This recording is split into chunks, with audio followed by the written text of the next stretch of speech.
النهاردة هعمل معاكم أسهل وصفة لما بيكون عندي فراخ وعايزة أطبخهم، وفي نفس الوقت يكون طعمها حكاية. ما بتاخدش معايا وقت خالص في تحضيرها، من أبسط طرق الفراخ ومن أسهلها.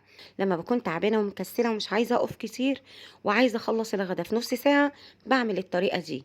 مش بس سهلة، لا طعمها وهمي، بيطلع معاها صوص كده طعمه حكاية. هنعمل فراخ بصوص بطريقة جديدة وسهلة جدا، مش هتاخد معاكم وقت خالص. وكمان هنعمل شوية مكرونة سريعة طعمها حكاية من غير سلق بطريقة جديدة. متأكدة لما تجربوا الوصفة دي هتعجبكم قوي. يلا نبدأ. بس قبل ما نبدأ، أنا بنت هاشم، ولو عجبتكم الوصفة القمر دي ما تنسوش اللايك والشير. أول حاجة معايا أوراق من الفراخ. طبعا تقدري تستخدمي وراك أو أجنحة أو فرخة كاملة تقطعيها 8 قطع أو 4 قطع، مفيش مشكلة.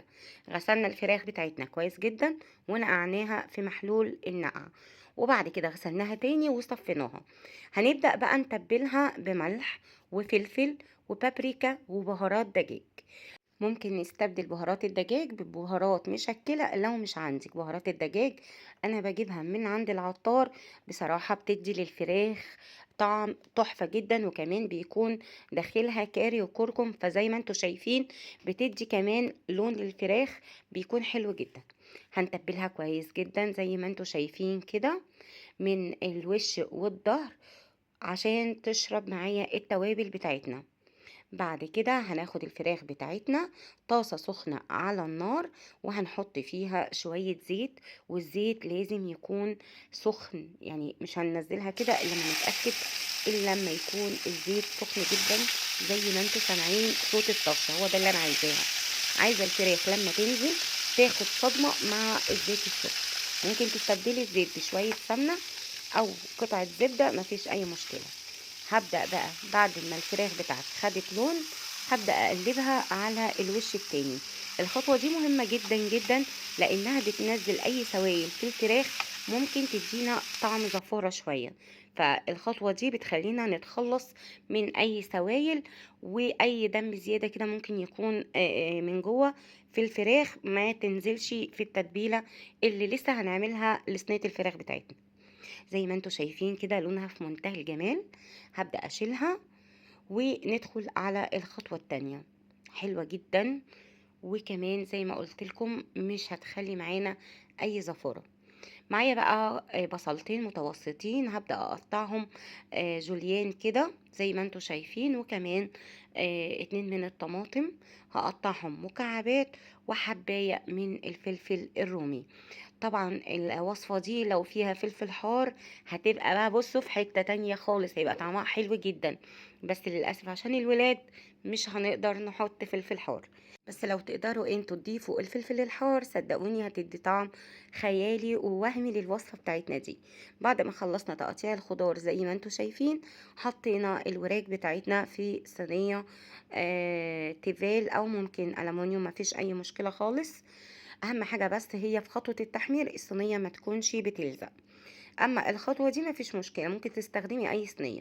هنبدأ بقى نتبل الخضار بتاعنا بمكعب مرق الدجاج، وده طبعا اختياري تقدروا تستغنوا عنه. وكمان معلقة صغيرة من الملح، فلفل، بابريكا، بهارات دجاج، معلقة صغيرة من السكر، ومعلقة صغيرة من البصل البودر. وبس كده هنبدأ نشغل النار بتاعتنا، وهننزل بمية سخنة على الفراخ. أهم حاجة المية لازم تكون مغلية، اللي هننزلها على الفراخ ما ينفعش ننزل مية باردة. كمية المية مش هتكون كتير اللي هننزل بيها، لان لسه الوراك كمان هتنزل المية بتاعتها، والصوص كمان الخضار هينزل ميته. فاحنا عايزين الفراخ تكون بصوص مش بشوربة، يعني فاهمين انتوا قصدي ايه. كمان هننزل بثلاث فصوص من الثوم الصحيح، بيدي طعم حلو جدا. اول ما تغلي معايا هوطي النار وهغطي عليها واسيبها بقى خالص تستوي براحتها. تعالوا بقى نعمل المكرونة بتاعتنا. مكرونة سهلة جدا، انا دايما مسمياها المكرونة المنقذة. دي بديل الاندومي يا جماعة، يعني أي وقت الولاد جعانين، أنتِ جعانة عايزة أكلة حلوة بدل الاندومي، وأنتم عارفين مخاطر الاندومي على الولاد، قومي بسرعة اعملي لهم شوية المكرونة التحفة دي.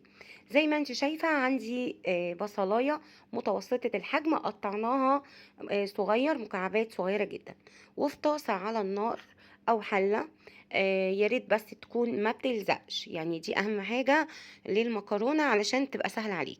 هننزل بشوية زيت يسخنوا معايا، هانزّل البصلة بتاعتنا وهادّيها تشويحة، مش عايزة البصلة تاخد لون خالص، أنا بس عايزة البصلة بتاعتي تدبل وبس كده. وبعد كده هانزل بفصين من التوم المهروسين، تقليبة حلوة كده بقى للبصل مع التوم. طبعا الريحة في الوقت ده بتكون وهمية، مش عايزة برضو التوم بتاعي ياخد أي لون ولا البصل. مجرد بس كده ما البصل اتبل معايا وريحة التوم بدأت تظهر مع البصل، هنزل بالطماطم المتقطعة معايا، 4 طماطمات متقطعين مكعبات صغيرة. مش عايزين طماطم معصورة، ده بيدي طعم أحلى للوصفة. طبعا تقدري تستخدميها بطماطم معصورة، بس جربيها كده بالتكنيك ده هتعجبك جدا، سهلة وسريعة. هانزل كمان بمكعب مرقة دجاج، وده طبعا اختياري، في ناس ما بتحبش مرقة الدجاج في الأكل، ومعلقة صغيرة كده من السكر عشان الحموضة بتاعة الطماطم، ورشة من الملح ورشة من الفلفل، وكمان رشة من البابريكا، وكمان معايا رشة من التوم البودر، ورشة من البصل البودر كمان. بس كده كل ده على نار عالية شوية، هتبدأ كده تبقبق معايا الطماطم مع البصل زي ما انتوا شايفين، انا لسه محطتش مية. هبدأ بقى انزل بكيس المكرونة بتاعتي. طبعا تقدروا تستخدموا اي نوع من المكرونة، ممكن انا بفضل المكرونة الاقلام في الوصفة دي، بتكون حلوة جدا. ممكن تستخدموا المكرونة الصغيرة المرمرية، مفيش اي مشكلة خالص، او المقصوصة اللي هي اكبر من المرمرية شوية، الخواتم دي برضو هتكون حلوة جدا معاكم. ممكن الاسباجيتي مفيش مشكلة، اي نوع مكرونة استخدموه. هنزل بقى بالمية المغلية على المكرونة، ومش عايزة المية تكون كتيرة، يعني اللي هو ايه، هنغطي المكرونة ب3-4 سنتي من المية. واول ما تغلي معايا هديها تقليبة حلوة كده، وحسيت ان لون الطماطم مش احسن حاجة يعني، فعززتها بمعلقة كبيرة من صلصة الطماطم. طبعا دي برضو اختيارية، ممكن تستغنوا عنها مفيش مشكلة. هغطي بقى عليها وهسيبها على نار لا هي عالية قوي ولا هي واطية قوي، يعني على نار وسط، وكل شوية هديها تقليبة. زي ما انتوا بقى شايفين معايا الفراخ خطيرة يا جماعة، استوت، وزي ما انتوا شايفين لونها في منتهى الجمال، حتى مش محتاجة ان هي تتحط تحت شواية، تقدري بس كده تكون بالنسبة لك خلصت وبألف هنا. لكن انا حبيت احطها تحت الشواية اعزز اللون شوية، يعني اعمل لهم حركات بقى وان هي كأنها مشوية. وجبت الفرشة وبدأت اخد من الصوص وادهن كده على وش الفراخ وحطيتها تحت الشواية. زي ما انتوا شايفين المكرونة معايا كل شوية لازم افتح عليها، يعني مثلا كل دقيقتين 3 كده، لان احنا مش سالقينها، فعشان ما تمسكش في بعض او تعجن منك لازم كل شويه تديها تقليبه. وزي ما قلت لكم النار لا هي عاليه قوي ولا هي واطيه جدا، يعني هي نار وسط كده. المكرونه بتاعتي استوت، وزي ما انتوا شايفين انا بحبها جوسي كده، يعني يبقى فيها شويه من الصوص، بتدي بقى طعم المكرونه خطير يا جماعه. وزي ما قلت لكم بس حاولي لو انتي الحله بتاعتك او الوك بتاعك مش تيفال وهتعمليه في ألمونيوم، ايديكي بس تبقى في التقليب طول الوقت والمكرونه بتستوي علشان ما تمسكش في بعض. شايفين انا مش هتكلم بقى على الجمال، طب يعني كلموني عن حلاوتها، كلموني عن طعمتها. الطعم يا جماعة بتاع المكرونة ده حكاية، أنا متأكدة لما تجربوها هتبقى دي الراعي الرسمي للأكلة المنقذة بتاعتكم، محدش هيطلب منكم اندومي تاني أبدا. يعني ولادك طول الوقت يا ماما اعمل لنا المكرونة التحفة اللي بتعمليها. وكمان معايا الفراخ عملت لهم فيها بقى، بصوا حركات اهي حلوة جدا بصوص رهيب، متخلي طعم الفراخ في منتهى الجمال، جوسي، حاجة كده خطيرة. عملنا حركات بقى كأنها ايه، فراخ مشوية مع شوية الصوص الحلو ده. ودي كانت وصفتنا النهاردة، الفراخ مع المكرونة، الاتنين جوسي، طعمهم حكاية، طعمهم وهم. أنا متأكدة هتعجبكم جدا جدا. وما تنسوش بقى لما تعجبكم تعملوا لايك للفيديو وشير للوصفة، وتكتبوا لي في الكومنتات رأيكم ايه. بحبكم قوي في الله، وشكرا جدا على الكومنتات الحلوة اللي بتجيلي من الناس الحلوة. بحبكم قوي، وربي يسعد قلبكم وأيامكم زي ما بتسعدوني. واستنوني بقى في وصفة جديدة هتعجبكم جدا، والسلام عليكم.